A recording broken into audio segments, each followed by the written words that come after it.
So what's wrong with historical cost? What is wrong with historical cost anyway?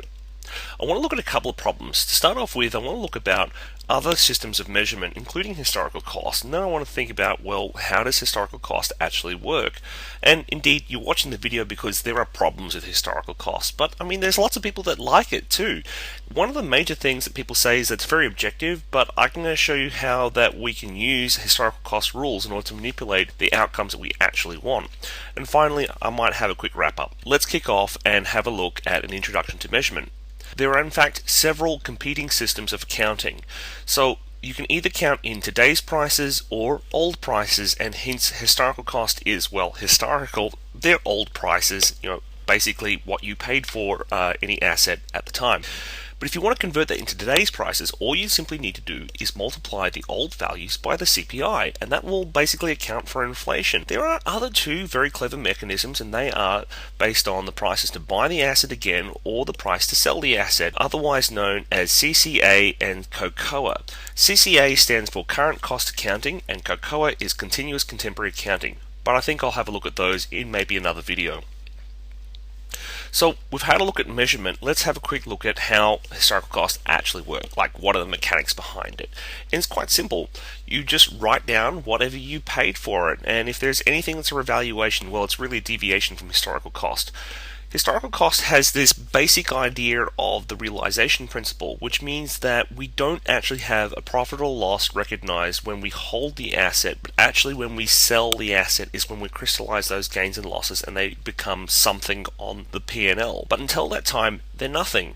And there are problems because there's no distinction from gains from holding that are realized or unrealized, and there's just no way of dealing with it until something is sold. Another thing is that it tries to maintain financial capital. And basically, if we can think of any payment to the owner from the firm, they can either be a return of capital or a dividend paid from profits. Now, this distinction is quite actually important because if you take any money from the firm and you give it to the owner and it's not a profit, then you're essentially shrinking the company. It's exempt from tax and it's a deliberate drawdown. You're deliberately, eating away at the company. But if you cut away from the growth, well, hey, that's okay because there'll be plenty enough next year to keep the company afloat. Kind of, right? Well, I mean, that depends on there being constant financial dollars, which is, of course, an assumption. So, of course, there are lots of problems with this system. So let's have a look at some of those problems. But they boil down from this concept that if you pay for an asset, you simply write it down. Simple, right? Well, as I said, it assumes this constant denominator, which we know is absolutely not so constant as it turns out. Our big problem here is inflation. Inflation destroys the basic measurement on which historical cost is based. So if you think about all the stuff that's actually on your balance sheet, you're going to have all of these assets, and some of them are going to be, well, money, and some of your assets are going to be not money. In other words, this is a problem because historical cost, which assumes that money is money and it's always going to be the same, means that the stuff that's not money is going to be worth more as time goes on. Worth more in terms of dollars, but not actually worth more in the real world. It's the money stuff that's losing value. So maybe we should revalue the non-money stuff, right? Well, this is a little bit confusing, but you'll see in my other videos how we actually deal with this. Let's have a look at historical cost first. If you buy an office block in 1970 and you buy it for, say, $200,000, convert that into today's money, it's still worth $200,000, right? Because, well, under historical cost, you have to write down what you actually paid for it. If you haven't sold it now, the $200,000 is still sitting on your balance sheet and it's completely meaningless by this stage, and that's a problem. Well, hey, that's a very easy fix. All we have to do is just do this simple journal entry where you debit the asset and you credit the asset revaluation reserve, which will raise it to $20 million, and you'll write something like to recognize the increase in market value to $20 million. Ha ha, done. Easy fixed. Well, Philip says that's a kind of a cute idea, but revaluations just simply aren't part of historical cost. The key problem here is inflation. The problem of relevance of those old numbers in times where prices are rising. Inflation will also overstate your profits. So you need to try and figure out what part of your profit is just this pure money profit versus an actual profit. The paper profit is the opportunity cost of actually holding money, and it's not the value that's been created by you actually doing something or using that particular asset. Let's have a quick look at an example here. Say I've got a warehouse where I'm basically buying and selling goods, pretty basic, and I buy some stock for say $100, and then prices in the economy go up in general. Everything's now 50% more expensive, and I sell the same stock for $150, noticing that of course, well, the replacement value is also $150. So technically I buy for 100, I sell for 150, I make a profit of 50, and I'm a great businessman. Right? I'm really successful. All I do is I just get what's on the contract and I just write down what the contract says. What's so difficult about that? Additivity simply means that you can't add up two things together. You can't add up new money and old money because they don't mean the same thing. But of course, inflation has a problem here because we're assuming we can add up all those dollars, but of course they're shrinking in value over time. Let's say every 20 years prices rise 10 times. So I buy an office block in 1980 now, and I buy another equivalent office block in 2000, and I buy yet another office block in 2020. Let's just assume, just assume for the hell of it, that all of these three office blocks are completely identical. So the original one I buy for $2 million, the next one I buy for $20 million, and the office block I buy today is for $200 million because, well, prices go up 10 times every 20 years. Now my balance sheet means that I add the whole lot together and it's worth $222 million. But of course that's meaningless because if I measured it all in today's dollars, they should say $600 million. So you can't add up apples and oranges? It's all about trying to add things together, and we're not adding up the same thing because you can't add up apples and oranges, right? Well, you know, it's all stuff. Would equal to. Can I add up yen, euros, and Aussie dollars? Well, obviously not, because even though it's cash, it's not the same sort of cash. The same thing would apply if I was trying to add up American dollars and Aussie dollars, because they're dollars, but they're not the same type of dollars. And then, well, what if I try and add up 1960s dollars and today's dollars, even if they're both Australian dollars? Why can't I add the two together? Because they don't mean the same value. That's why it's not logical. It doesn't add up. Hey, what about apple and oranges? We've got this mixed method of accounting at the moment, where at the moment we're trying to add up all of these different things under different counting rules. Some are under historical costs, such as plant and equipment, and other, even that's got different depreciating methods.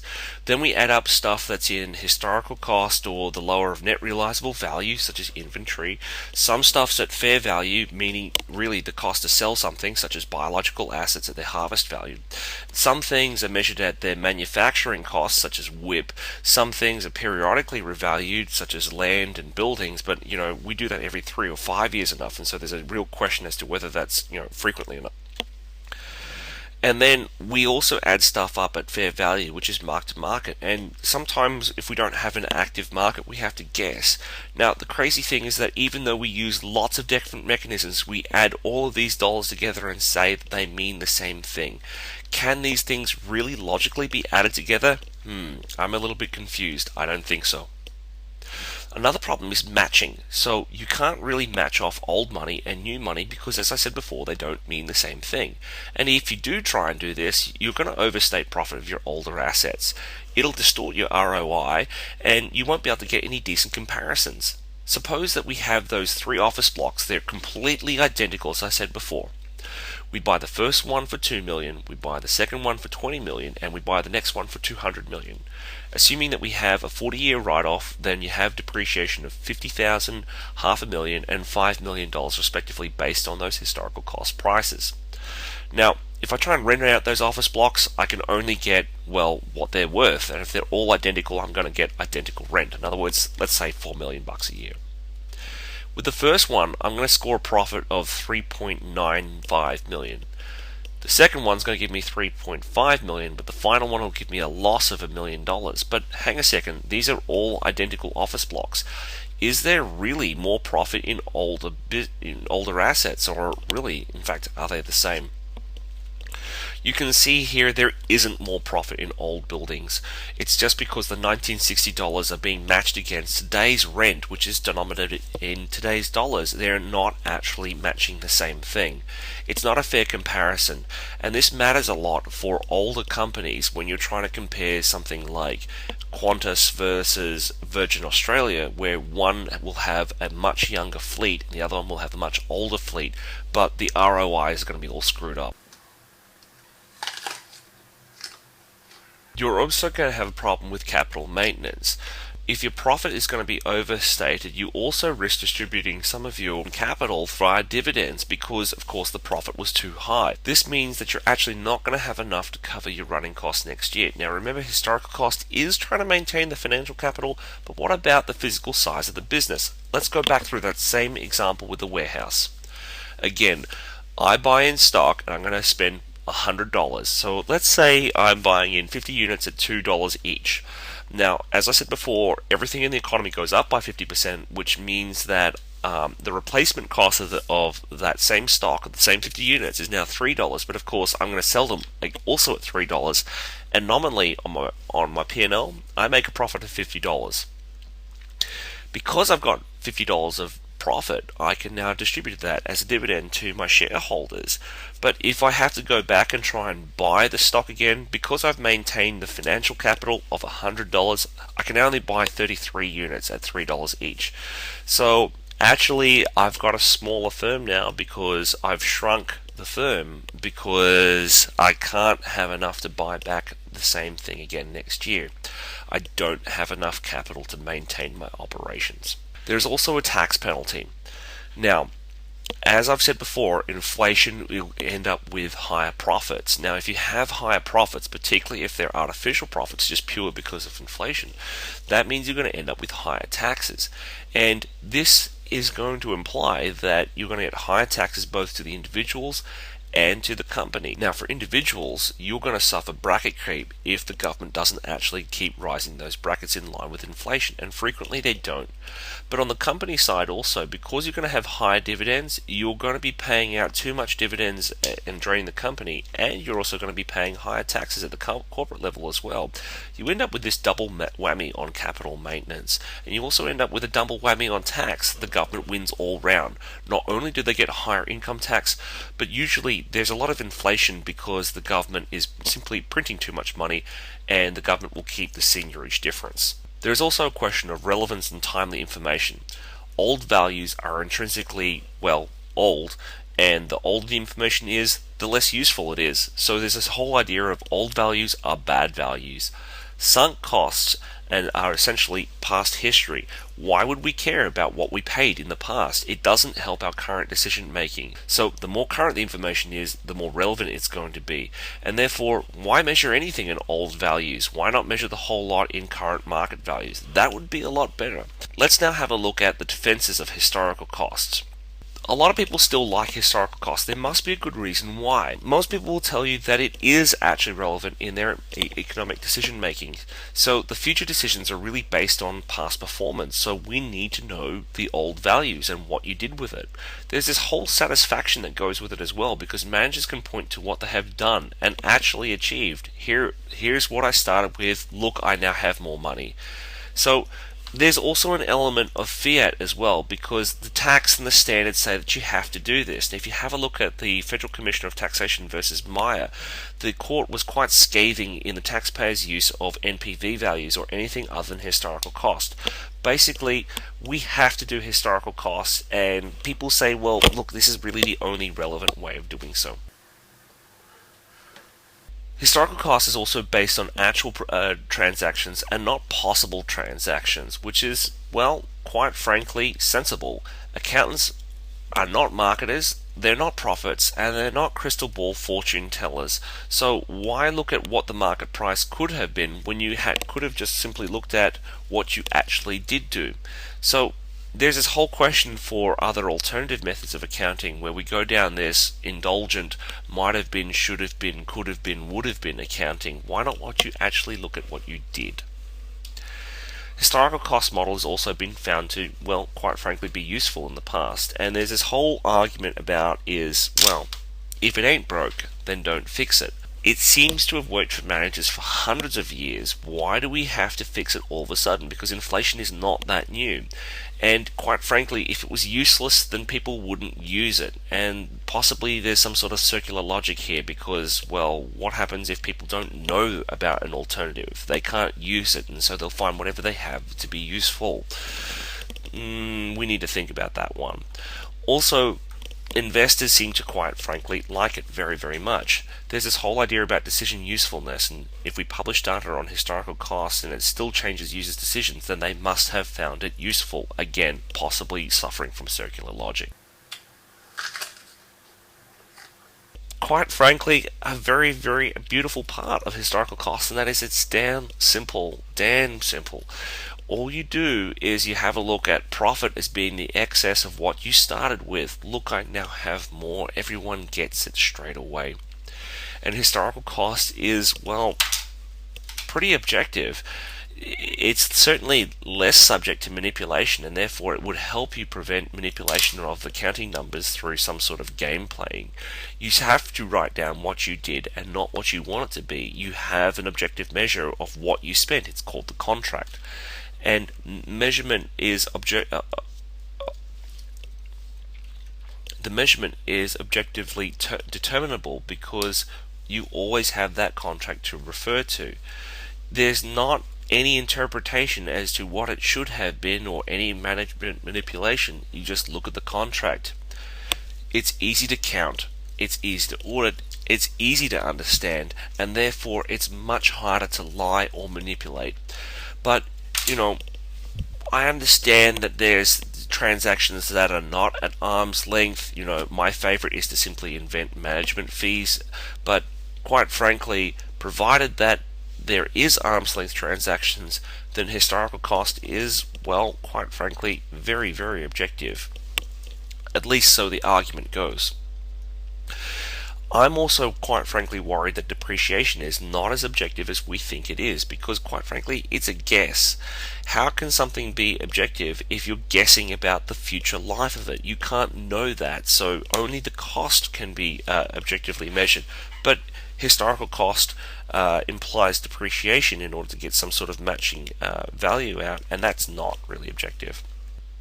Of course, if you really do want this mark-to-market information, then why not simply put that in a supplementary data? I mean, we all know that the profit and loss report and the balance sheet never really tell the full story. After all, that's what the notes are there for, to expand. But, I'm a little bit skeptical of this argument because we do know from research that people actually don't read the balance sheet all that properly. I mean, you can have a look at the capital markets research about this, and then there's this whole question about, well, if the balance sheet is dodgy, why produce it in the first place and then hide things away in the notes? Why not just make it complete in the first place?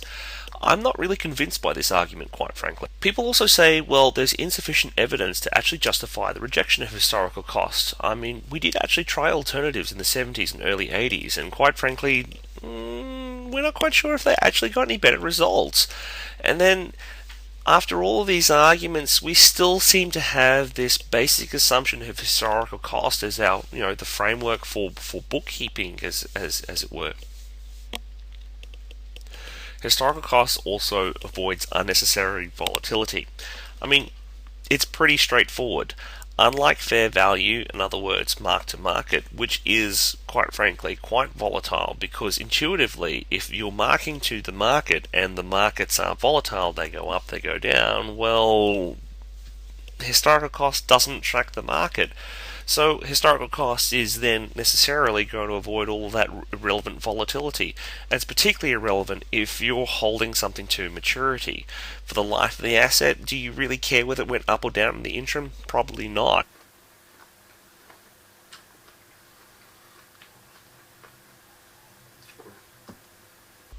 So we've had a look at why historical cost might be a good idea. One of the reasons was that it was hard to lie and manipulate, but I'm going to see if we can play with it. Let's have a look at manipulation. Historical cost can be manipulated. Let's be very clear about this, and that's even within the rules of historical costs. I mean, I already mentioned about the case of non-arm's length transactions. It's quite common, and then there are also these sale and leaseback games where you try and push things off the balance sheet. I realize that these are now overcome by the standards, but let's look at something else. Let's look at timing our transactions. Now, our objective is to merely push profits up. We're not actually going to change the reality of the business. We're not going to fix anything, okay? So let's go back to our office block example. The company has bought an office block. It's now sitting on the balance sheet. It's quite old, and it's had holding gains over that time. It hasn't been revalued because we're using strict historical cost here. And we haven't recognized anything yet because we haven't sold it. So here's our manager. Here's the profit. Profit goes up, profit goes down. And our manager has a minimum profit target to meet. Now, he's a little bit worried here because we've got this problem of the zone of no bonus pay if he's not hitting his targets. So our manager remembers, hey, I've got this office block and, it's gone up in value. So what I'm going to do is I'm going to sell it and I'm going to buy it back in the very same day. Just find some counterparty to buy it off him and then sell it back to him at exactly the same price at whatever the market value is.